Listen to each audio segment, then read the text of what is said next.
কেউ কেউ বলতে চাইছেন যে বর্তমান সময়ে এসে যে তারাবির নামাজ 20 রাকাত পড়তে হবে, 20 রাকাত পড়বার কোনো দরকার নেই, এই তারাবির নামাজ আসলে 20 রাকাত নয়, তারাবির নামাজ হচ্ছে 8 রাকাত। এবং তারা এটার দলিল হিসাবে যে দলিলটি পেশ করেন সেটি হচ্ছে মা আয়েশা রাদিয়াল্লাহু তাআলা আনহার বর্ণিত একটি হাদিস। তিনি বলেছেন, আল্লাহর নবীর রাতের নামাজ কি রমজান মাসে কি রমজান মাসের বাইরে 11 রাকাতের বেশি আল্লাহর নবী নামাজ পড়তেন না।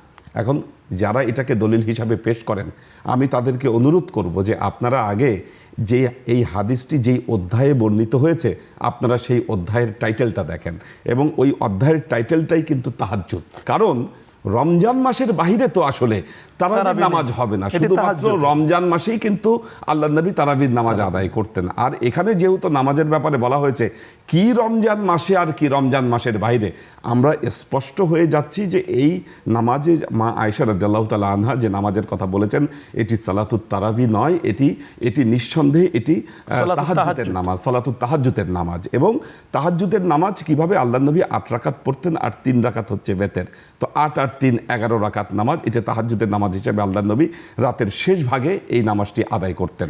তারাই কিন্তু আবার বেতের নামাজটাকে 1 রাকাত বলেন, এখানে কিন্তু 3 রাকাতের কথা আছে।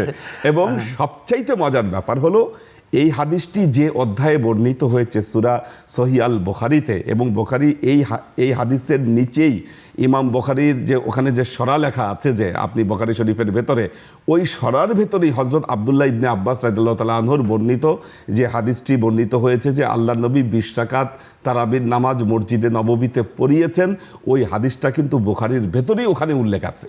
তারাবির নামাজটা আমরা রাকাত পেলাম, তাহলে যে তারাবির নামাজ এটি হচ্ছে 20 রাকাতেই পড়তে হবে। 10 সালামে 20 রাকাত, 2 রাকাত করে পড়তে হবে। 4 রাকাতের পরে একটু বিশ্রাম নিতে হবে। 4 রাকাতের পরে আমরা কিন্তু দোয়া পড়ি, সুবহানাজিল মুলকি ওয়াল মালাকুত, এটা তাসবিহ, এটি ফেরেশতাদের তাসবিহ, এটি মুস্তাদরাক আলা সহিহানের হাদিস দ্বারা প্রমাণিত। তারপরে সূরা আতুল বাকারার 210 নম্বর আয়াতের ফেরেশতাদের এটা তাসবিহ ছিল, তাফসীরে তাবারিতে প্রমাণিত আছে, আল্লামা জালালউদ্দিন সৈয়দী সহ। এবং ফতোয়ায়ে শামীর মধ্যে ইমাম আল্লামা কুহস্তানী রাহমাতুল্লাহ আলাইহি তিনি বলেছেন এটি 3 বার পড়া হবে। তো এই দোয়াটা বা এই তাসবিহটা পড়তে তো কোনো বাধা নেই। জি দেখুন, এটা তাসবিহ পড়তে কোনো বাধা নেই, বরং এটি হচ্ছে আদব। আরো যদি কোনো তাসবিহ তাহলিল আমাদের পড়া লাগে আমরা পড়তে পারি, এবং মুনাজাতের মাধ্যমে 4 রাকাতের পরে যে মুনাজাত করি, আল্লাহুম্মা ইন্না নাসআলুকাল জান্নাহ ওয়া নাউযু বিকা মিনান নার ইয়া খালিকাল জান্নাতি ওয়ান নার, এগুলো খুব উত্তম দোয়া, উত্তম প্রসেস এগুলো। আল্লাহ যে বলেছেন যে ওয়াতাসিমু বিহাবলিল্লাহি জামিয়া, তোমরা আল্লাহর রজ্জুকে শক্তভাবে তোমরা ধারণ করো, এবং উম্মতে মুহাম্মাদীর চরিত্রই হচ্ছে তারা একে অপরের প্রতি রহমশীল, তারা একত্রিত থাকবে। এখন মুসলমানরা একত্রিত থাকলে যাদের সমস্যা, তারা এই সামান্য কিছু জিনিস নিয়ে মুসলমানদের মধ্যে বিভেদ তৈরি করছে, এবং এই বিভেদগুলো এত প্রকট হয়েছে আপনি খেয়াল করে দেখবেন আমরা আমাদের মসজিদগুলো আলাদা করে ফেলেছি বিভিন্ন নামে, এটা এই মসজিদ, ওইটা অমুক মসজিদ। এটা আমাদের মুসলিম উম্মার জন্য বিরাট একটা অশনি সংকেত। তাহলে আমরা বুঝতে পারলাম যে আমাদেরকে এই তারাবির নামাজের মাধ্যমে আমাদের ঐক্যটাকে ধরে রাখতে হবে। খুব চমৎকার বলছিলেন ডক্টর আহসান হাদী।